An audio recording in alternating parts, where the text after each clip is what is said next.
Hi everybody, welcome back.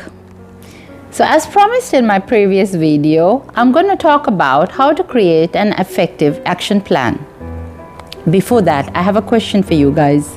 Have you ever wondered why for some people success is so easy, but for others it's always a struggle? So while you think about the answer for that question, please do subscribe to my channel and hit the bell button. So let's hop in.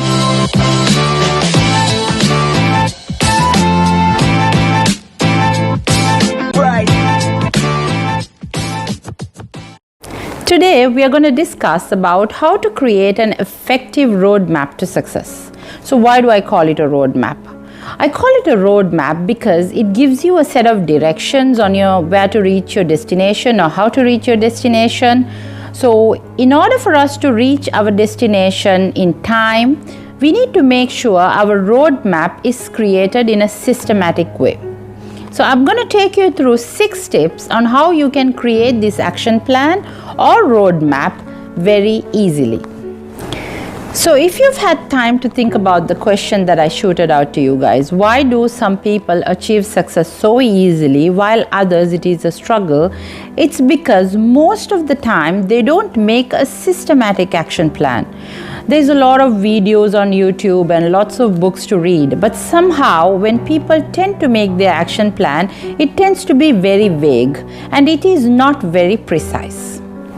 So because of this, they sometimes falter or they get lazy or they're not very focused on how to reach it. So that is why I have put down these 6 tips which you can follow very easily on how to reach your road to success.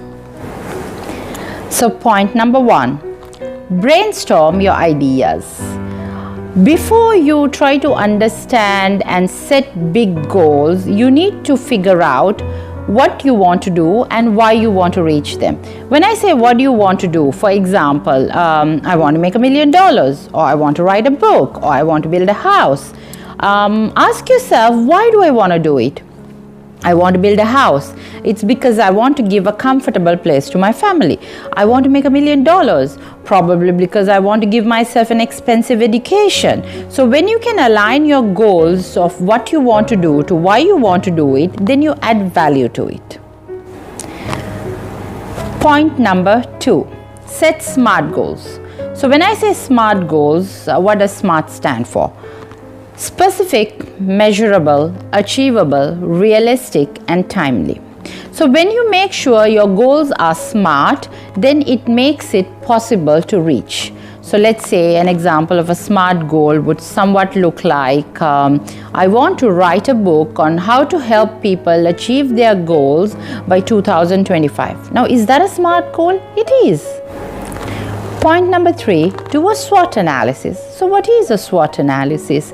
It is an identification of your strengths, weaknesses, opportunities, and threats. So let's take my goal for an example. I want to write a book by 2025.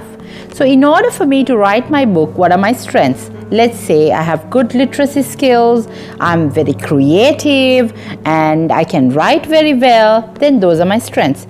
Then let me think of my weaknesses. Probably my weaknesses would be time management, organization skills.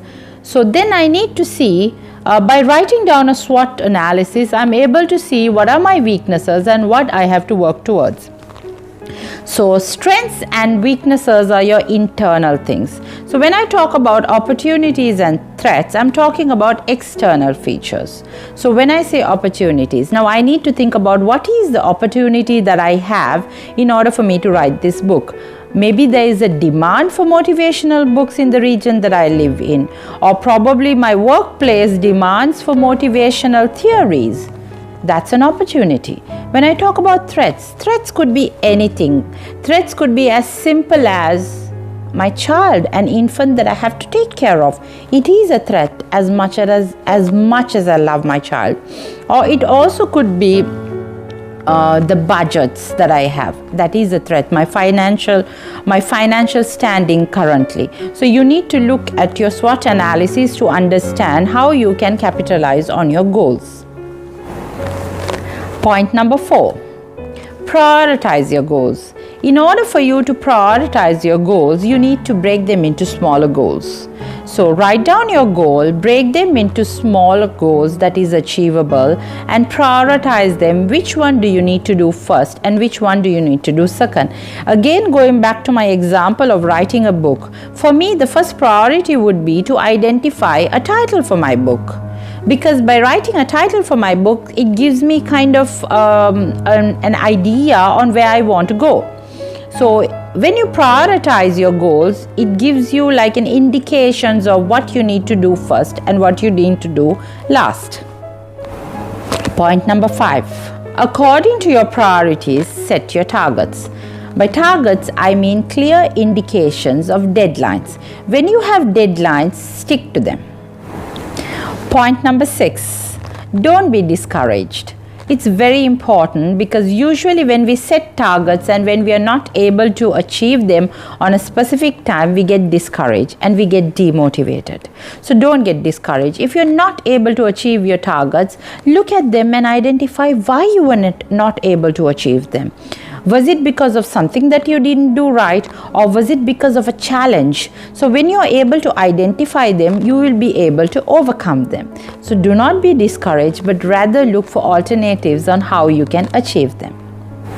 So I hope I was able to give you an idea of why people are able to achieve their goals easily and while some of them are not able to do so. If you can follow my 6-step plan, I'm sure you can achieve your goals very easily. If you still have questions, or if you're not sure about what I spoke about, or if you want to reach out to us guys, please do so using our social media platforms. You can reach us through Shafma Diaries on Instagram or Facebook. Alternatively, if you still have questions or comments or still further ideas that you would like to share with us, please do comment below. And I have also created a template of an action plan which you can download from the description. You can start off with this.